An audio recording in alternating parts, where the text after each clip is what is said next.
ശ്രീ സോഹൻ നടന്മാർ സംവിധായകനാവുന്നവർ കണ്ടിട്ടുണ്ട്, സംവിധായകർ നടന്മാരാവുന്നുണ്ട്. പക്ഷേ സംവിധായകർ പലപ്പോഴും ക്യാമിയോ റോളായിരിക്കും സിനിമയിൽ വരുന്നത്.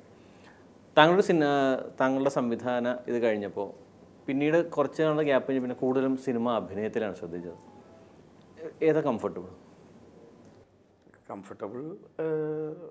എന്നെ സംബന്ധിച്ചിടത്തോളം സംവിധാനമാണ്.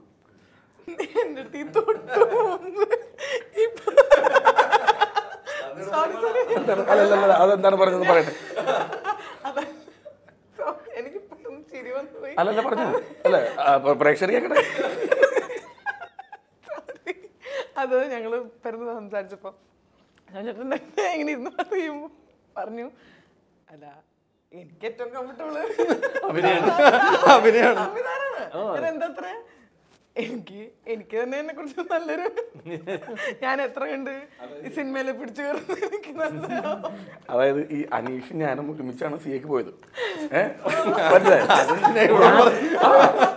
രണ്ടുപേരും ഞാൻ നമ്മളത് എന്നെ ഇവൻ അപമാനിക്കാൻ ശ്രമിച്ചപ്പോൾ അത് ഞാൻ പുറത്ത് പറഞ്ഞില്ല. പാർവതി അതൊക്കെ കീപ്പ് ചെയ്യണം. അപ്പോൾ നമ്മൾ അവിടെ വെച്ച് പറഞ്ഞതൊക്കെ ഇങ്ങനെ വിളിച്ച് പറയാൻ പോട്ടെ. എന്തായാലും അനീഷിൻ്റെ ചോദ്യം എന്ന് വെച്ചാൽ ഞാൻ പാർവതിയോട് പറഞ്ഞതെന്ന് വെച്ചാൽ നടൻ എന്നുള്ള നിലയിൽ ഇപ്പോൾ ജയറാം ചേട്ടനെ പോലുള്ള അല്ലെങ്കിൽ മലയാളത്തിൽ അത്രയും കഴിവുള്ള ആക്ടേഴ്സിൻ്റെ കൂടെയൊക്കെ നമ്മൾ നിൽക്കുമ്പോൾ അസിസ്റ്റൻ്റ് ആയിട്ടായിട്ട് നിൽക്കുമ്പോഴൊക്കെ നമുക്കറിയാം നമ്മളൊരു നടൻ എന്നുള്ള നിലയ്ക്ക് നമ്മൾ എങ്ങും എത്തില്ല, നമ്മൾ നത്തിങ് ആണെന്ന് നമുക്കറിയാം. അഭിനയിക്കാൻ ഞാൻ നിൽക്കുമ്പോൾ സത്യം പറഞ്ഞാൽ ഒരു ഷോട്ട് അവർ പറയുന്നു, നമ്മൾ അഭിനയിക്കുന്നു, കട്ട്, ഇങ്ങനെയല്ല സോഹ നമുക്ക് വേണ്ടത്, ഇതല്ല ഞാൻ ഉദ്ദേശിച്ചത്, വേറൊരു സാധനമൊന്നും കൊടുക്കാൻ എൻ്റെ കയ്യിലില്ല. അപ്പോൾ എന്തോ ഭാഗ്യത്തിന് അതേപോലെയൊക്കെയുള്ള വേഷങ്ങൾ അവർ ഇപ്പോൾ ഡയറക്ടേഴ്സിന് സെൻസുള്ളതുകൊണ്ട് ഞാൻ വെറുതെ നിന്നാൽ ബിഹേവ് ചെയ്താൽ മതി എന്നുള്ള രീതിയിലുള്ള ക്യാരക്ടേഴ്സ് ആയിരിക്കും എനിക്ക് തരുന്നത്. അല്ലാതെ ഒരു നടൻ എന്നുള്ള നിലയിലല്ല അവരെന്നെ ഇതുവരെ വിളിച്ചിട്ടുള്ളതും വിളിക്കാൻ ഉദ്ദേശിക്കുന്നത്. അപ്പോൾ അതുകൊണ്ട് തന്നെ അഭിനയിക്കാൻ പോകുമ്പോൾ ഇപ്പോഴും ഒരു ടെൻഷൻ തന്നെ, ഒരു മുട്ട് വേറെ ഉണ്ട്. ശരി. ശ്രീജറാം, ആക്ഷൻ ചെയ്യാൻ താങ്കൾ എത്രമാത്രം ഈ സിനിമയിൽ സ്ട്രെയിൻ എടുത്തു? ആക്ഷന് ഞാൻ നേരത്തെ പറഞ്ഞ പോലെ ഇതിനകത്ത് ഒരു യാദൃച്ഛികമായിട്ട് വന്നതാണ്, ഒരു ആക്ഷൻ മൂവിയായിട്ട് മാറി പിന്നീടത്. അപ്പോൾ ആക്ഷൻ ചെയ്താൽ ഇതിനകത്ത് 100% സത്യസന്ധമായിട്ട് ചെയ്താൽ നന്നാവുമെന്ന് എനിക്ക് തന്നെ തോന്നി.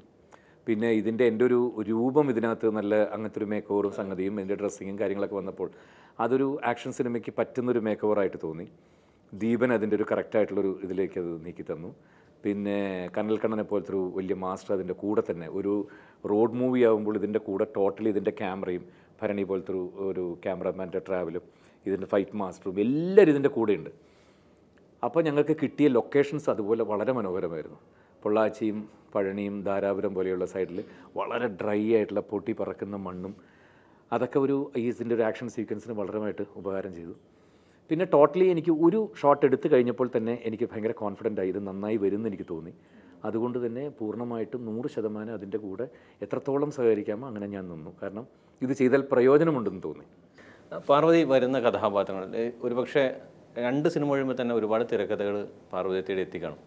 ഒരുപക്ഷെ സ്റ്റീരിയോ ടൈപ്പ് വേഷങ്ങളാണോ ആ സമയത്ത് വന്നു തുടങ്ങിയത്? നേരത്തെ സിനിമകൾ പോലത്തെ കഥാപാത്രങ്ങളാണോ വന്നത്?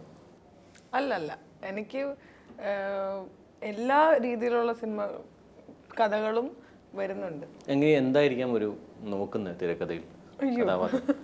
അങ്ങനെയൊന്നും ഞാൻ പറയാറായിട്ടില്ല. എനിക്ക് അങ്ങനെയൊന്നും പറയാനും അറിയില്ല. ഞാനും അമ്മയും ഞങ്ങളെല്ലാവരും കൂടിയിട്ടാണ് ഡിസൈഡ് ചെയ്യുന്നത്. അങ്ങനെ ഒറ്റയ്ക്കല്ല ഒരു കഥയോ അല്ലെങ്കിൽ ഒരു സിനിമ ചെയ്യാമെന്ന് ഞാനല്ല ഡിസൈഡ് ചെയ്യുന്നത്. ഞാൻ മാത്രമല്ല, എന്തായാലും പടത്തിൽ ഒരു ഡാൻസ് ഉണ്ടാവും.